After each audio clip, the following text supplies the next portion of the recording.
How to stop impulse buying.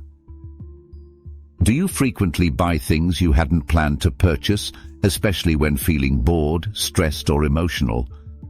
Do you often feel regret or guilt after making a purchase, wondering if you really needed it? Have you noticed that sales or discounts make you feel pressured to buy things you wouldn't normally consider?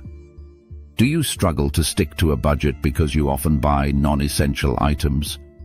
Do you regularly find packages or items you forgot you purchased, or have items in your home that you haven't even used?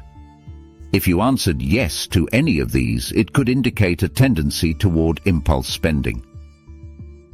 Stay watching Unschooled Genius for the next 5 minutes or so to uncover answers and solutions to your most common questions about impulse buying and how to control your spending habits. Understanding the psychology behind impulse buying. Impulse buying is often driven by emotions. Research from the Journal of Consumer Research shows that emotions such as stress, boredom, or even excitement can lead people to shop impulsively. This emotional response happens because purchasing something new releases dopamine, the brain's feel-good chemical, creating a short-lived rush that temporarily lifts our mood. Retailers understand these emotional triggers well and design stores, websites, and advertisements to encourage impulsive purchases. Brightly colored sale signs, limited-time offers, and one-click checkouts are all crafted to prompt quick decisions without much thought. The thrill of buying can often mask our real motivations, as people may buy items not out of necessity, but as a quick fix to enhance or change their mood. How does consumerism impact mental health? Consumerism, the societal trend of continually seeking new products and experiences, can significantly impact mental health. While shopping can offer temporary satisfaction, it often leads to feelings of anxiety, guilt, and emptiness. Here's how consumerism affects mental well-being. Emotional roller coaster. The initial thrill of making a purchase can create a dopamine rush, making you feel happy and fulfilled. However, this effect quickly disappears, often leading to a crash that can leave you feeling more dissatisfied and even guilty about the money spent. This cycle of highs and lows can create emotional instability. Pressure to conform. Social pressures, especially from social media, can make individuals feel compelled to buy more to fit in or keep up with peers. This constant comparison can lead to feelings of inadequacy and low self-esteem, as people believe they need to acquire more to be accepted or valued. Financial stress. Overspending can result in debt, which can create significant stress and anxiety. Worrying about financial instability or living paycheck to paycheck can lead to chronic stress, affecting both mental and physical health. Escapism. Many turn to shopping as a coping mechanism for stress, loneliness, or boredom, often referred to as retail therapy. While it may provide a temporary distraction, this approach doesn't address the underlying issues and can lead to further emotional distress. Impact on relationships. An obsession with material possessions can strain personal relationships. Friends and family may feel neglected or unappreciated if one prioritizes consumerism over meaningful connections and experiences. Escaping the keeping up with the Joneses mentality. Comparing ourselves to others can lead to overspending, driven by a desire to fit in or feel successful.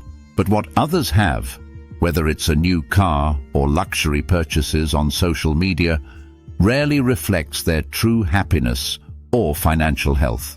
Recognizing this can help shift your focus back to what genuinely matters to you. Try setting personal goals, like saving for something meaningful or building an emergency fund. Limit your exposure to social media comparisons and practice gratitude for what you already have. When you stop measuring success by others' standards, you'll find more satisfaction in choices that align with your own values. Cultivating a minimalist mindset. Minimalism is about valuing experiences over things. This doesn't mean throwing everything away, but rather focusing on items that serve a purpose and bring genuine joy. Begin by decluttering one area of your home, such as your closet. As you remove items you don't need, you'll feel a greater appreciation for what's left. Many people find that once they start valuing quality over quantity, their urge to buy more fades. Minimizing social media's influence on consumerism. Social media platforms are full of ads and influencers promoting a lifestyle that often seems out of reach. To protect yourself from this pressure, limit your exposure by reducing your screen time or following accounts that inspire contentment rather than consumerism. You could also try a social media cleanse by unfollowing or muting accounts that make you feel the need to buy more.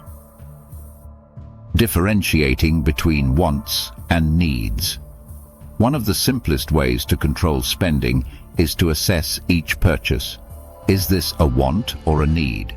Needs include essentials like food, housing, and transportation, while wants are non-essential luxuries. For example, if you're eyeing a trendy jacket, ask yourself, will this item add real value to my life? If not, consider putting the money toward a bigger goal, like savings or an experience you've been wanting to have. Resisting sales and discounts. Sales are designed to make us feel like we're missing out if we don't buy. But remember, a 50% discount only saves you money if it's something you actually need. If you're tempted by a sale, make a list of items you've genuinely been planning to buy and stick to it. By focusing on planned purchases, you'll reduce the urge to buy impulsively. Creating a flexible budget. Budgeting doesn't mean restricting yourself from all fun. It's about prioritizing what truly matters to you. Start by allocating a certain amount each month for savings, essentials, and enjoyable experiences. When your spending is intentional, you'll have room for small luxuries without guilt. For example, if you love dining out, budget for one meal per month and savor it as a treat rather than a frequent habit. Practical strategies for avoiding unnecessary spending. One helpful rule is the 30-day rule. When you see something you want, wait 30 days before buying it. By the end of the month, you may find the desire has faded and you'll have saved money. Another technique is the one-in, one-out rule. Each time you buy something new, get rid of something old. This practice helps maintain balance and prevents unnecessary clutter. Controlling spending isn't about depriving yourself, but about building a lifestyle that aligns with your values and goals. By taking control of your buying habits, you're not only saving money, but also reducing stress and creating a more fulfilling life. As the author Vicki Robbins says in her book Your Money or Your Life, money is something we choose to trade our life energy for. Make sure each dollar spent reflects the life you want to live. Let me know which tips work for you, or if you have any that I didn't mention in the comments below. Share the love and appreciation by liking, commenting, and subscribing. For many more topics on self-improvement, life hacks, and psychology, watch my other videos on Unschooled Genius. And remember, don't just watch the video. Take action. Become 1% better every day.